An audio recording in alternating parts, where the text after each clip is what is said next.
natapos po ang ating laro ay 6-point victory for Alaska.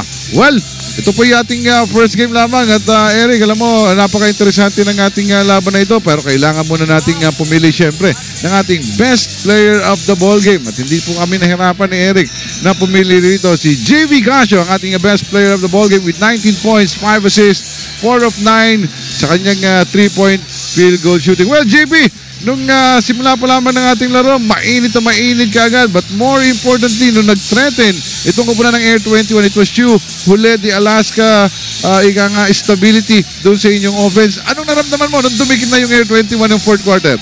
Nag-stick lang kami sa game plan. Nabigyan ng opportunity, maganda yung mga screens. Kaya yun, nakakuha namin mga tira at mga pasa sa ilalim. Well, JV, napansin ko nga na itong si Rob Dozier, panaka-naka lang yung kanyang paggawa ng puntos dito. Pero napansin naman namin din that there's a lot of support coming from the locals, both defense and offense. Yun naman sa offense, we set up each other, we play for each other. Well, you go to the semifinals at naglalaban pa kayo nitong kupunan ng Meralco at San Mig Coffee.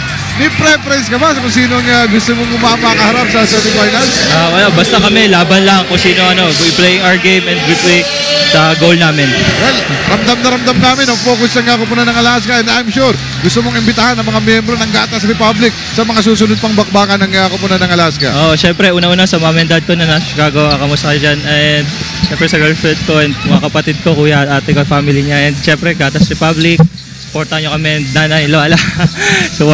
Nanay at lola ko sa Pagadian at saka sa Tandag. Yan. Thank you very much. Well, thank you very much too. And congratulations to you, JB, and the rest of the